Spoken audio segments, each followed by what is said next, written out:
Eestimaal alustati kiudlina kasvatamisega juba 3000 aastat tagasi. Viimase sajandi vältel oleme hakanud linatööd aga unustama. Aeg on jälle vanu kombeid ja töövõtteid meelde tuletada.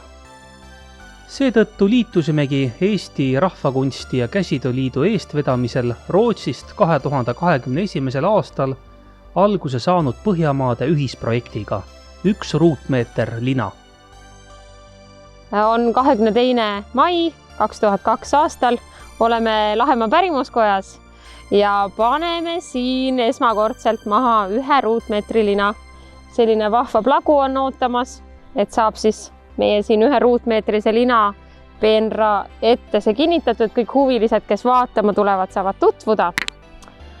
Ja selline pisikene kotitäis mõnusat kiudlina seemet läheb kohe maha. Selliseid näidispeenraid kõigile vaatamiseks tehti üle Eesti mitmetes kohtades. Lisaks Lahemaa pärimuskojale ka Peipsimaa külastuskeskuses, Tõstamaa käsitöökeskuses, Vormsi talumuuseumis ja Karilatsi vabaõhumuuseumis. Järgmine õpetus, mis Margit meile jagas, oli see, et see pealmine pind tuleb läbi kobestada. Tema tegi ka kodupeenrast, tegi rehaga. Katsun siis ka, mina ei tea, kas ma nüüd õigesti teen.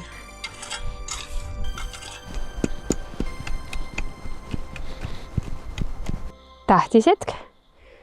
Linaseeme sai maha. Et nüüd mängime natukene taevast ja kastan korraks voolikust ikka. Ja nüüd ma veel siia peenra kõrvale löön püsti 1 laua lihtsalt aianajale, kuhu ma hakkan üle nädala kogu aeg märkima, et kui pikk linataim parasjagu on.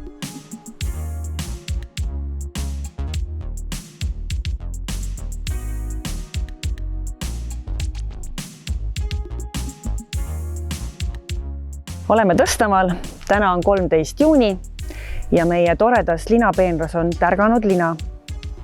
Meie peenrakastile on pandud peale võrk, mis mitte, et me kasvataks siin tibusid, vaid meil kasvab ikka lina, mis kasvab päris pikaks. Võrk on pandud kastide pärast, et tagurpidi ei keeraks meie peenart. 3 nädalat hiljem võis juba näha, et linataimed on sirgunud kassivõrgust kõrgemaks. Meie lina veel ei õitse, sai maha pandud, külvatud toomingu õitsemise ajal. Sellel aastal oli see päris hiline ja siis, kui lina tõusis, olid meil ka vihmasemad ilmad, aga nüüd on ümberringi ka näha, et kõik on ära kõrbenud ja lina me kastame ja meil on selline liivane pinnas, et meie lina väga pikk ei ole. Ma loodan, et ta veel ikkagi sirgub, et muidu jääb meil kiud ka lühikeseks.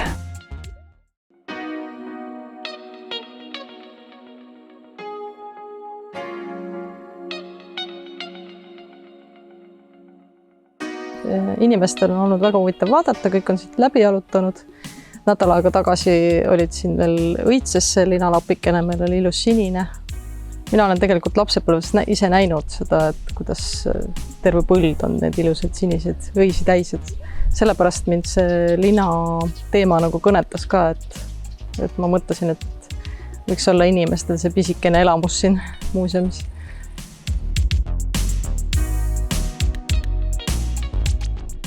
Muuseumi hoones näidati Käsitööliidu lühifilmi linatööst ning oli külastajatele vaatamiseks välja pandud mõned linatööriistad.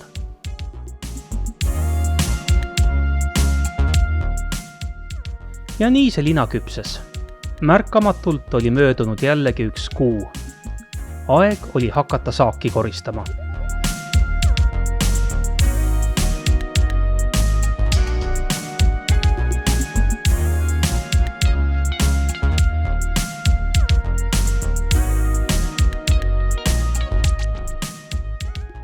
Täna on 22. august Lahemaa pärimuskoja Suurikülas ja katsetame siis, mis on lina kitkumine, sest meie jaoks on ju kõik, mis seondub linaga, täiesti uus kogemus. meeles on tähtsast õpetusest, et pihkude kaupa tuleb lina välja kitkuda koos juurtega. Kuna ta on nii ebaühtlase pikkusega, siis ma võtan kuskilt siit maalt, sest mõned need lühemad siis saavad ka kaasa, et ei pea ükshaaval pärast tõmbama. No, vaata, mis juhtub. Tuleb. Jätame mulla ikka siia kasti sisse.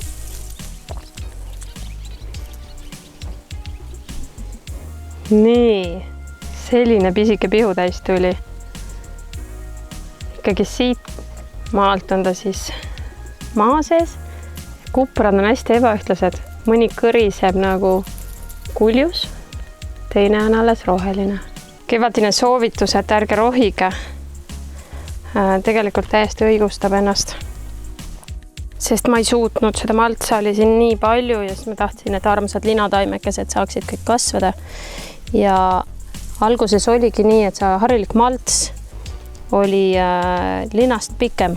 See malts aitas linal tuule ja vihma käes püsti seista ja teisalt just võib-olla aitas ka mingil hetkel selle kuivuse puhul, mis see aasta oli. Ja selline raats on siin samas meil Kolga muuseumis. Ehk siis proovime, kuidas see töö ka välja hakkab nägema.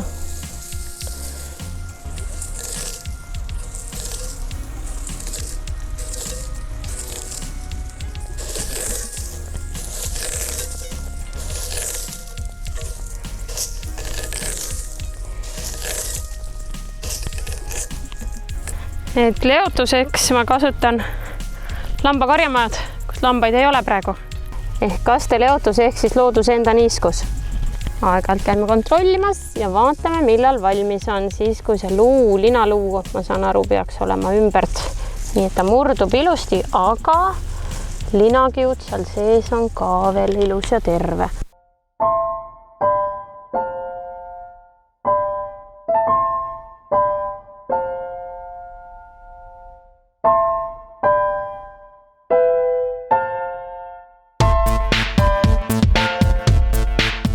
Täna 19. oktoobril sai kogunetud siis Kolga seltsimajja.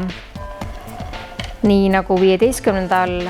oktoobril kogunesime Karilatsi Vabaõhumuuseumisse, et siis otsad kokku tõmmata meie Põhjamaade ühisprojektiga, mille raames siis kevadel 300 linahuvilist Eestimaal proovisid ja katsetasid lina kasvatada. Tore, kui mõned said võtta kaasa ka oma linad, mis nad olid siis kasvatanud ja ise ära katsetada, kuidas selle lõngani välja jõuda. Ja see tagasiside nendelt inimestelt, kes kõigil 2 päeval siis osalesid, on olnud ääretult positiivne, sest me jõudsime nii-öelda päris asjani, jõudsime päris lõngani välja. Kui nüüd võtta kokku, kuidas siis see läks, kogu see projekt, siis võiks öelda, et väga hästi. Eesmärk ei olnud kvaliteedile rõhuda, vaid eesmärk oli aimu saada, õppida seda protsessist aru saama, mismoodi me jõuame selle lõngani.